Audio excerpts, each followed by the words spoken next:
they say, 3 women, 3 kids was taken to Gaza. They sit in an apartment in Gaza for 50 days. They came back in the first deal.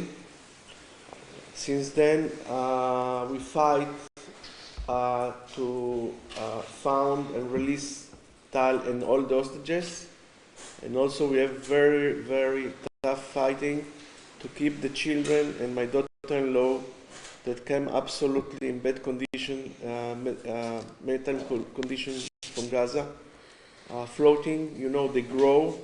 Now they understand much better where is their father. They know where is the father, but we have to keep every day eyes that the children and my daughter-in-law will be better. I must to say there is not recovery without the father. I'm part of the group of children and mothers that the father still in Gaza, and all the families, it's absolutely will not be recovery and healing until the fathers will come back. So thank you very much. Before I give you the floor, I would like to add that we have also here a representative of the Forum of Families of Hostage. Yes, my name is Daniel Sheikh. I'm a former Israeli diplomat, and I'm in charge of the diplomatic division of the Forum of Families of Hostages, which is a civil society-based organization. Incidentally, if anybody of you needs a sync in French, I can also do French. So, but yes. The focus is on the families, obviously. Could you repeat your surname? Sheikh, S-H-E-K. Thank you. My name is Udi Goren. I'm the cousin of Tal Chaimi. Tal was murdered on October 7th, and his body was taken to Gaza, and he's still there. Tal is 4th generation to the kibbutz. His grandparents and my grandparents were among the founders of the kibbutz, where he was born, raised, and lost his life. And our life has been put on hold since then. And only when he will return and end his life in the ground where he lived his entire life, that's the only time when we will be able to find some closure and solace. And that Tal's children would stop asking, how do they say that dad is dead if nobody had seen him? The children, the wife, have gone through, they were there on October 7th. You can imagine the horrors that they were witnesses to. And the only way that they can recover and move forward is when Tal is back. And now that we're hearing about this deal that hopefully will be signed very soon, for us this is a very, I would say, joyful peak of these hellish 15 months, to know that some of the people that have become our family will be getting their family members back. But for us, for the three of us, it's just the beginning of the road, because there would be weeks, if not months, until we see our loved ones back home. And we want to be very vocal and to make this very evident. Even if a deal is struck tomorrow, and we hope with all our hearts that it will, this will only end, the war will only end, this conflict will only end, the hostilities will only end, recovery can only begin when the last hostage is back home. My name is Yotam Cohen. I'm 23, I'm the brother of Nimrod Cohen. Nimrod was an IDF soldier stationed at the southern part of the Israeli-Gazan border, near the two villages, Nirim and Niroz. He was tasked at protecting the civilians, and at the morning of the attack on the 7th of October, he and his teammates, he was a tank crew member, joined forces and went to the border to protect the civilians who by then was already being slaughtered and kidnapped by the Hamas terrorists. Out of the 4 teammates and crew members, only my brother survived that day and managed to stay alive that day, and was kidnapped alive and relatively in good condition into Gaza. We got few life signs from my brother. One of them was some of the hostages who came back on the first hostage deal, claiming they saw him and he was unharmed and walking and in good health. In the past few months, we've got multiple pieces of information from the IDF intelligence that my brother is alive, and we're hoping that he will be returned home alive. We're now on the verge, we're hopefully on the verge of a comprehensive hostage deal to release all the hostages. As far as we know from the rumors, there are going to be 3 phases for the hostage deal. The first one will begin immediately and will result, according to rumors, in the release of 33 hostages, the so-called, and I think it's a problematic phasing, but the so-called humanitarian. We think it's problematic because at this point, after more than a year, after the 7th of October, all the hostages are humanitarians. They're all suffering from several diseases and medical conditions. But my brother, since he's a young male and was a soldier, is going to be released, as far as we know, on the second phase of the hostage deal. And so the 3 of us represent our family members. They're going to be released on the 3 phases, the first, the second, and the third. And so we here united as family members, regardless of the phase in which our loved ones are going to be released, all here united to support us, a hostage deal, with the understanding that a hostage deal, and like Udi said, the end of the war, is the only way for us to rehabilitate, and for the people of Israel and for the people in Gaza to rebuild and get over the crisis that's currently happening in the Middle East. Well, just to add a couple of sentences to the opening statement, just to make sure that we're clear about the conditions here. First of all, it has been over a year since the first and only exchange deal, which is far, far too long. So obviously we are all very hopeful that this long period is coming to an end, but it has to be remembered that a lot of time has been wasted, which has put many of the hostages in vital danger. The second point is that if the deal is indeed signed in the next few days, and it still isn't, but even if it is, this is not the end of a process, it's the beginning of a process, the beginning of a gradual process, and there is need for the international community to bear all their pressure and vigilance on all sides concerned, including the mediators and Hamas and the Israeli government, to make sure that this deal goes all the way to the release of the very last hostage. Thank you, Daniel. I would also ask, as I mentioned in the invitation, that the delegation of families today are meeting with Belgium and European Union officials. That's the purpose of their trip here. So I will start with questions. So please identify yourself at the media. Thank you. Thank you very much for sharing your thoughts. I'm Lily Bayer from Reuters. I have 2 questions for you. The first is, what was your message today to senior EU officials here in Brussels? And the second thing is, what is your message to certain voices within the Israeli government who continue to oppose the hostage deal?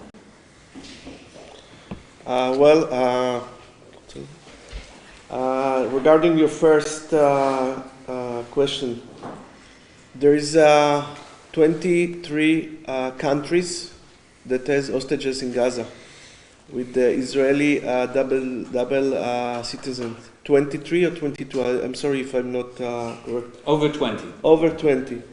All over the year, it's look like and I'm Austrian. Okay, I'm Austrian citizen. My son also. It's look like Europe all over the year, and I not complain. I just say it. Sitting on the porch and looking what's happening in Gaza. It's must now. I don't trust now the deal. I don't trust nothing until I see the first hostage release. And indeed, we need Europe to start to be more active in our area. Middle East is a very tough place, and countries there need somebody stronger to finish. Actually, everything start and finish with the hostages. You must remember, everything in the Middle East start and finish with the hostages. Without release all the hostages, nothing will be relaxed in Middle East and Gaza.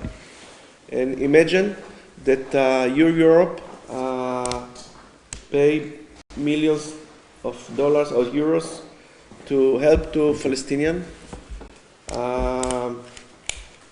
And I say again, you have hostages in Gaza, and nobody from Europe can give us any information regarding the situation of our hostages. Red Cross don't want to help us. We have a problem more than a year with Red Cross, and I accept the Europe that they pay and get inside Gaza aid. And the Egyptian cut from every box that you bring inside, they cut a share. And at least any information regarding our hostages. I'm sorry, the second question? Your message to those voices in the Israeli government who might still oppose. Very simple. Now almost sure that it's almost all the government will vote favor this, and if there are few members of this government that don't want, I invite them to put their families and bring my son and bring their families back, and then they can do whatever they want. Enough is enough. It's not logical that our country abandoned soldiers or citizens or wounded or murder hostages. We will not allow. Okay, so really, I tell you the truth. Really, if there is a part of the people in Israel who don't want to do the deal, okay, put their family, his son, his daughter, his wife, whatever they want, and bring our sons, our lovers back. I would also emphasize regarding your first question, I'll reiterate what Danny had mentioned. Hopefully, we're now entering a deal. But this is only the beginning. And I think that the EU now must become more involved in making sure that it goes through. And it has quite a bit of leverage on the mediators. It has quite a bit of leverage on the day after in Gaza. And now it must put forth its power, its to be very vocal about the need to make sure that every single hostage is back, because that is the first domino that would actually begin to create a new regional order that is nonviolent. But everything that is going to happen in the Middle East has to begin with the last hostage coming back, because the Israeli public, and it's not just us, it's not just the families, it's not just the family forum. The Israeli public is so traumatized after these 15 months that in order to conclude this period and be able to move forward, the closure would be with the last hostage coming back, and we will not let anything move forward unless everybody's back home. Tammy, want to? No, let's hear more questions and I'll ask on the next one. Next question? Yes, Alex. Just to follow up on the question of my colleague, I understand that you would wish for Europeans to have done, that they have done more. Can you talk more about that? Yes, I'll answer the question. From what we've been hearing in the past few days, past few hours, the only reason for a hostage deal, the only reason that right now we're on the verge of signing a hostage deal is because of the American pressure put on by the Trump's messenger and Trump's mediator. And we understand, and from what President Biden has claimed, this is the same hostage deal that was put forward or proposed by Netanyahu last May. Meaning the only reason that the hostage deal was not signed is because of inner political conflicts within Israel. And the only reason that right now we are on the verge of receiving our loved ones back is that somebody stood up and rose to the occasion and decided to end this crisis for whatever reason. And I think that the only way for a hostage deal, first of all, to begin, and second of all, for a comprehensive deal to last until every single last hostage is out of Gaza, and so we can end the war and rehabilitate Israel and Gaza, is by external pressure on Israel and on our government. And what we expect, and I, as an Israeli citizen, and as some of us dual citizens, for the European Union to join forces, because we can all conclude and understand and agree that ending the war and releasing the hostages are the two most important objectives for the Western world to focus on, and I think that they both align and are aligning for the past couple of months. And we expect the European Union to join forces with the American to put pressure on both sides, on Hamas side, and it's sad for me to say, on our government, and it relates to the previous question.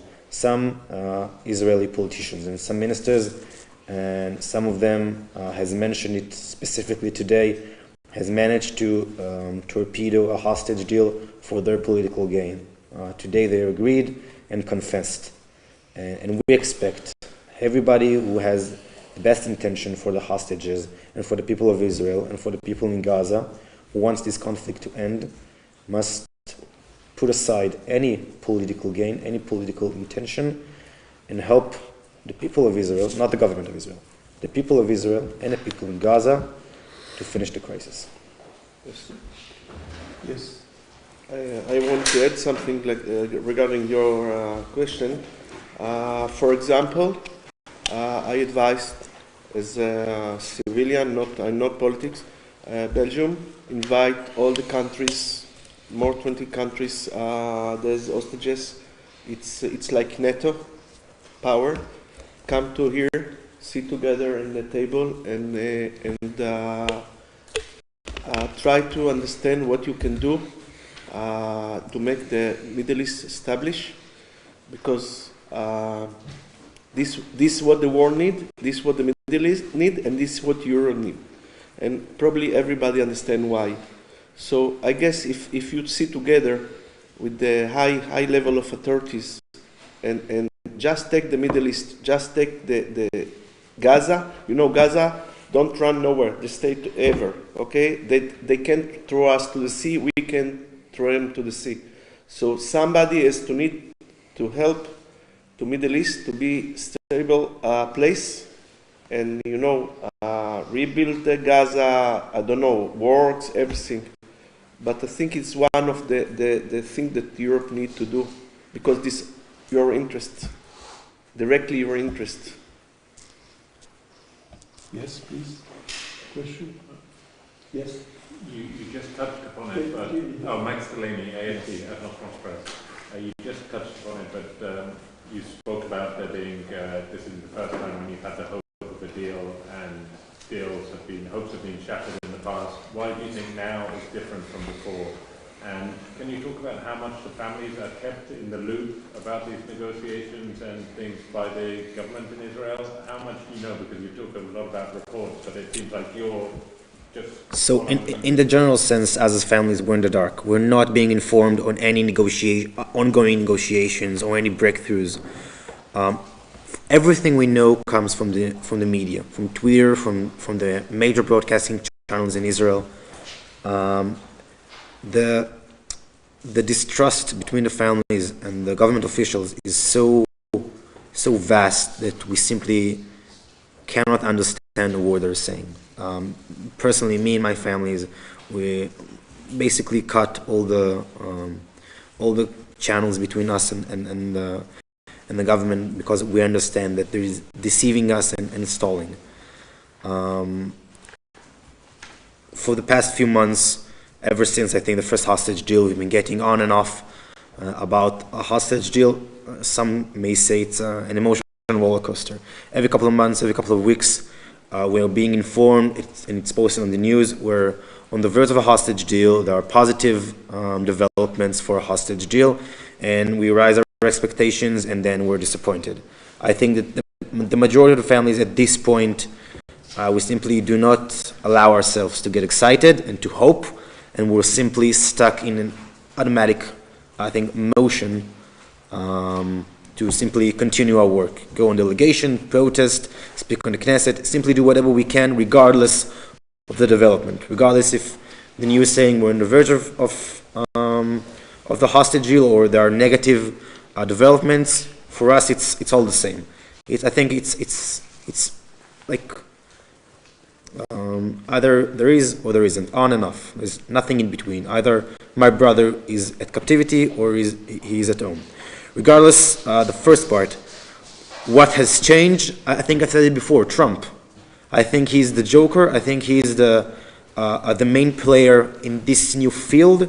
I think that the previous or the current American regime was, the Biden administration was unable or didn't want enough to finish the crisis. I simply cannot think about any other explanation. I think Bibi, our prime minister, is afraid of Trump.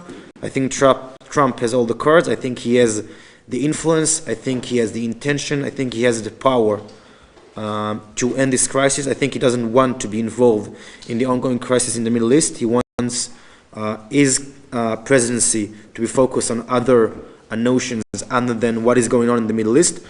I think he understands that Bibi is stalling and lying, and I think he simply has decided that enough is enough, which is something that should have been done few months before. I think too many people and too many world leaders should have done this before, and we have pleaded and begged for people to do so, and unfortunately it didn't happen, and hopefully it will happen. And I think and it's weird for me to say that the only reason that Israeli civilians and Israeli citizens are going to be released and are going to be saved, and the only reason that soldiers are going to stop dying and Gazans are going to stop dying is because of the upcoming American president and not because of the Israeli ministers. And we are all of us, regardless of our political view, whether right or left-wingers, we are all looking up for President Trump, and we're hoping that he will bring our salvation, and hopefully he will put enough pressure. And like I said before, hopefully the international community and world leaders will join together and come up, both the mediators and the Israeli government and Hamas representative, and tell them once and for all, enough is enough. This could have ended before. This can and should end now, and hopefully in 2 months from now, and I think it's possible if enough people want so, in 2 months from now, 98 hostages can be at home. Some reunite with their families, some receive a proper burial in Israel, and I think that we can rebuild and rehabilitate both Israel and Gaza and start a new day. I will add another layer of complexity in terms of the change of what brought about this this agreement. I think at the end of the day, there's something very important that we must remember. We are Israeli citizens. I didn't vote for Hamas. I'm not planning on voting for them the next time either. And they are a terrorist organization, and I have no expectations of them aside from playing the role of a terrorist organization. And I want to remind everyone in this room that October 7th began with crimes against humanity that put the Nazis to shame. And this is the organization that has been on the other side of the negotiation for these past 15 months.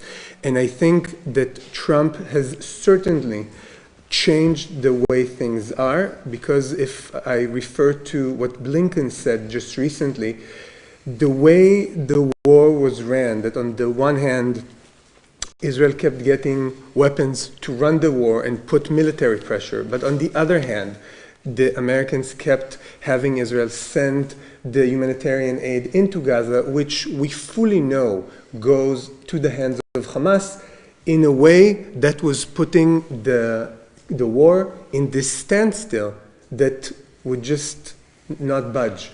And at this point, with the threat of President Trump and the possible implications with Hamas being completely run down, is no longer a military, it no longer has a functioning military, it's a guerrilla organization now, and the fact that it's fractured, then that brought about a prominent move within the negotiations, and this is what we hear, including criticism of the US over Qatar, and so forth. Many things have shifted, and as Yotam had mentioned, Trump has made it very clear to our government, the time is up.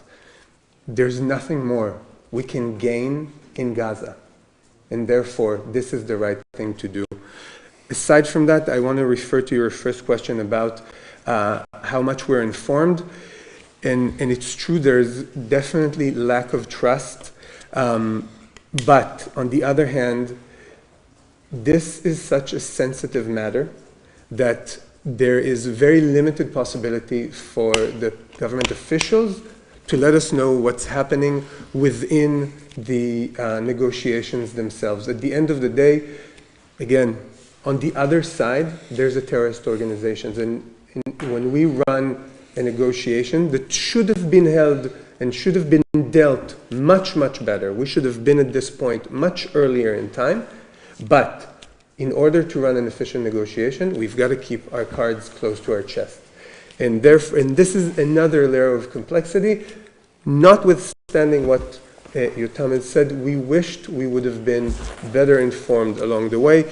I am a part of the management forum within the Families Forum, and one of our missions within the management has been to keep an open line with the government officials so we can deliver the information faster, sooner, and more accurately to the families. Question? Yeah. Javier for about the signal. Mr. Cornwell spoke about before the European Union. What do you expect from the Action Commission, and what do you think is holding a direct and a strong answer from Brussels? I think we've just discussed this. First of all, I think we all think, and I believe this is what Gilad has mentioned, we want to see initiative. We want to see the officials. Yes, I'm sorry. Can you be more precise? What kind of okay? A part of dividing into blocks, like more pro-Palestine, it's saying more pro-Israel. You know what? You know what? I want to first approach this terminology. When you no, please. I'm actually glad you brought this about. If you use the terminology of being pro-Palestine or pro-Israel, you're completely missing the point. It's not to you. It's for the general discourse within Europe. If you're pro-Palestinian and you don't believe that I have the right to live freely and safely in Israel and have the right to bury my cousin in Israel, then you are not pro-Palestinian, you're pro-conflict. And if you think that Gaza should keep being bombed and we shouldn't take care of the Gazan civilians who are suffering tremendously, you're not pro-Israeli, you're pro-conflict. And there are only two sides to this conflict. You're either pro-conflict or pro-resolution. And that's the right terminology that we should use. And I want to see the EU be far more outspoken about being pro-resolution.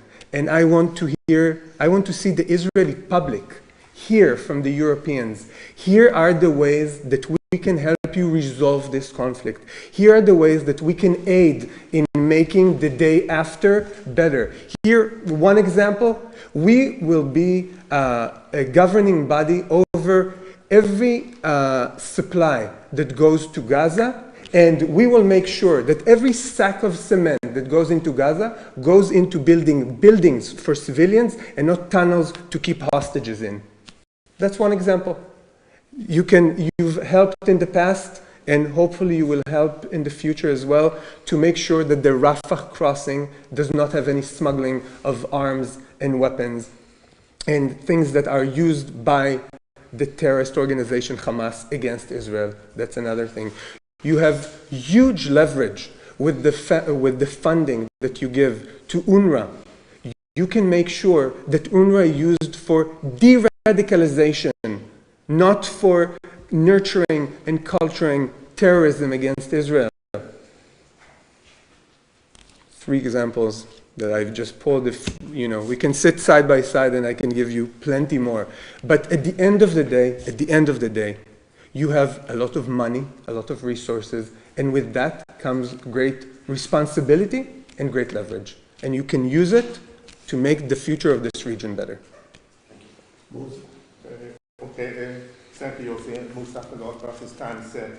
First, I would like to ask a question about what do you think about the importance of those video films we've seen from time to time during these 50 months which Hamas has sent to Israel? And you got the impression, look at them and following them, that sometimes the families themselves have been reluctant, let's say, to publish them on television. And sometimes they didn't get them so quickly from the authorities. But everyone who looked at them, they were much influenced by them, and we could have, I think, influenced the opinion maybe for a deal much quicker. What is your opinion about that, the handling of those films? And another more question, of course, you mentioned the role of next President Trump in the United States, but and they put a lot of pressure, of course, from the government in Israel. But what about the changes in the geopolitical situation in the Middle East? The defeat of Hezbollah and what happened in the fall of Assad regime and everything that, I suppose that also has perhaps changed the Hamas calculations, or perhaps willingness to agree to a deal. What's this? Regarding the videos that Hamas releases of the hostages, you have to keep in mind that when a video of, let's say, the last one of Liri Elbag, which were only 2 frames out of it were released to the media, you've got to remember that on the other side there are parents and siblings and family members that see their loved ones maybe for the first time in months, or maybe for the first time at all since October 7th. They see them alive, they see them obviously unhealthy, and they know them best. So they can look at the video and acknowledge the suffering and the penetration of privacy and how this would affect them and their surroundings. Now, obviously, you've got to think on both hats, meaning, why is Hamas sending these videos? Because he wants to pain us. He wants us to go out and say to the Israeli government, okay, stop everything. Go out and protest. And they actually make them say it. So, on the one hand, of course, we want to see a deal, the release of all hostages, and this would also be concluded with the end of the war. However, we don't want to do it on Hamas's terms. We want to do it in the terms that are good for us and that have guarantees that we can go all the way through with this deal to make sure that the very last hostage is released. So, in a way, we don't want to play into their hands. At the end of the day, this is psychological warfare, which is meant to hurt us. I think regarding your second question, regarding, I think any conceivable future for the Middle East, any resolution, any hope for a future, it all begins with ending the war and the hostage deal, like I said before. All the crises, all the ongoing fronts that Israel is facing right now, in the north with Hezbollah, with the Houthis, Iran, all of this erupted on the 7th of October when hostages were taken and when Hamas has invaded Israel. And regarding Trump's vision for the Middle East, or the international vision for the Middle East, so-called the day after, or Trump has stated multiple times that he aspires for a peace and I think it was said also Palestinian state. But regardless of what you're aspiring towards, Palestinian state, long-lasting peace agreements between Israel and the Palestinians, or simply peace or quiet in the region, everything and every dream or vision starts with ending the war and in bringing the hostages back, which should and will come together. And I think that right now Trump is focusing on this part. And I think that if he does manage, and if we do manage to achieve this, we can start to rebuild and go forward from this on.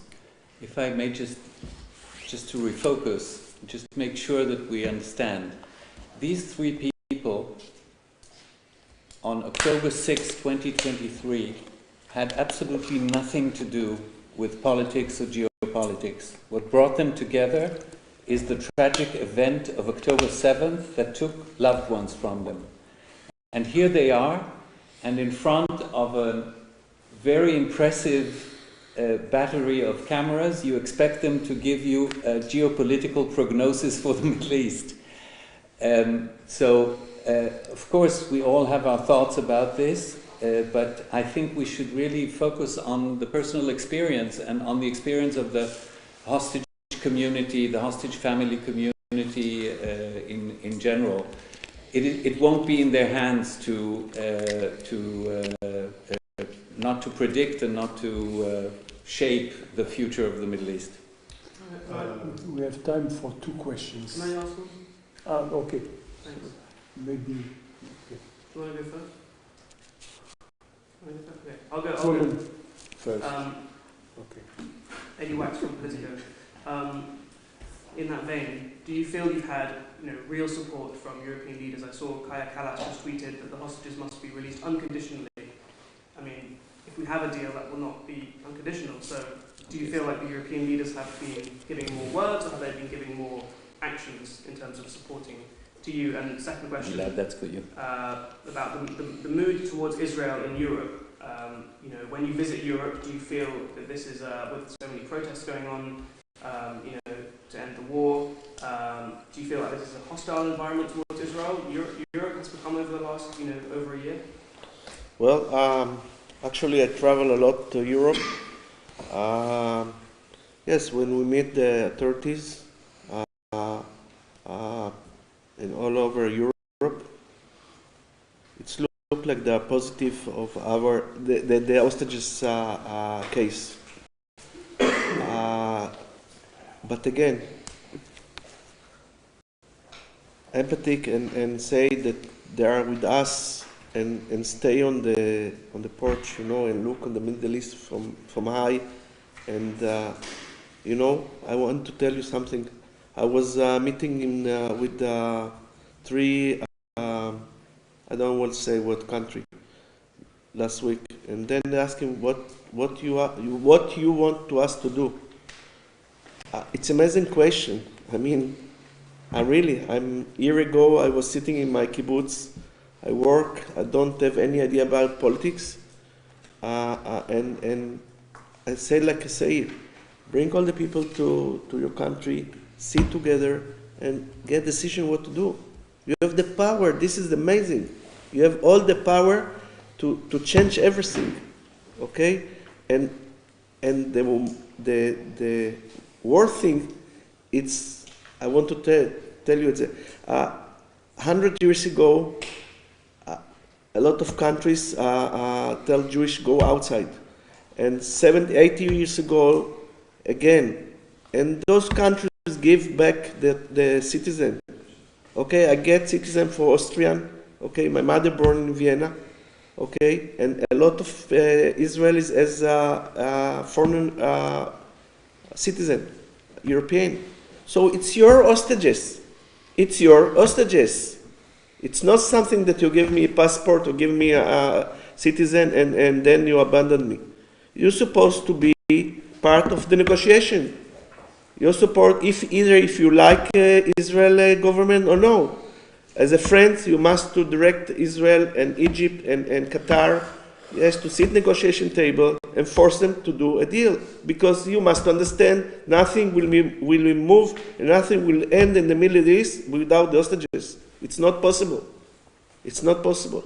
So from now on, you just need to keep that the deal will go on, and nobody can destroy the opportunity to release all the hostages. It's your duty. It's your hostages. You must to be interested to do and finish this. Chantal and Vincent. Chantal? Chantal René from RTL Television. I have a question. It's not about geopolitics, but nation spirit. Would you say that the Israelis are as united as on October the 7th? Unfortunately, I think that time has taken its toll. First of all, Israelis are exhausted, are absolutely exhausted. We've been in this war for 15 months on 2 or 7 fronts, depending how you count. And I think that this, as we keep mentioning, this is the first domino stone to heal the entire nation.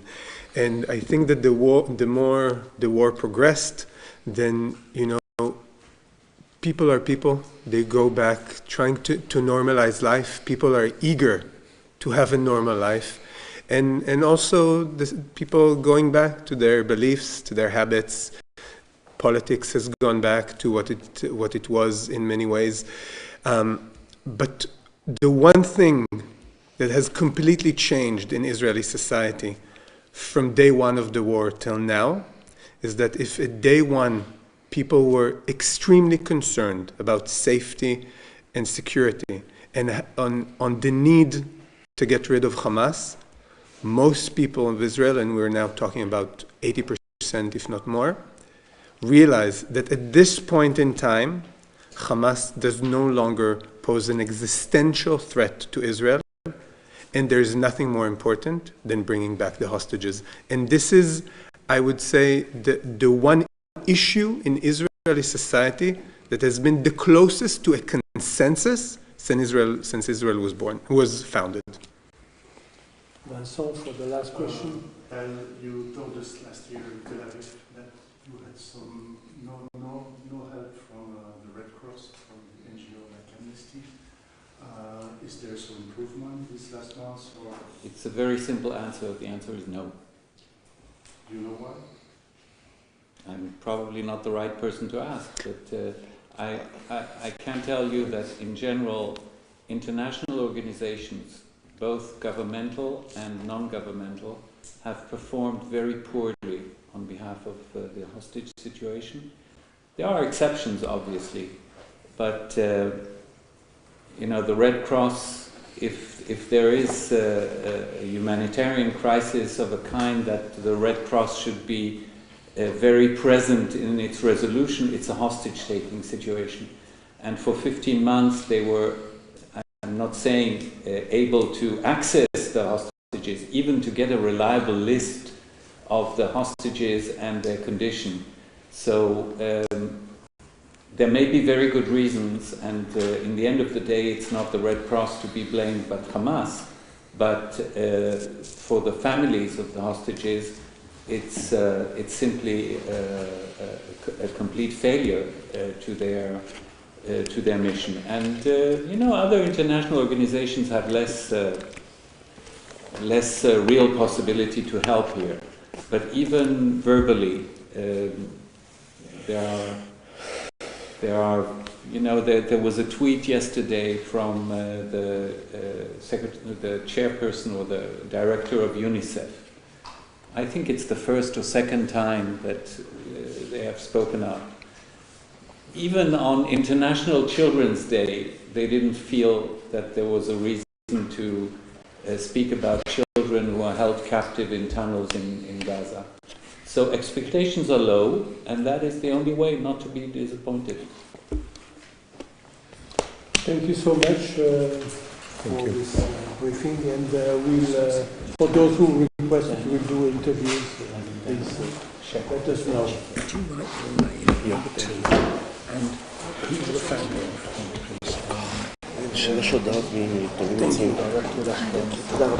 Could I just for Belgian press, is it possible to do a one-on-one interview? Sure. And I'll ask. Yotam. That's possible. I'm going to ask you your name and your family name reference there because sure. Number 3. Number 3. Hi. That's nice to meet you.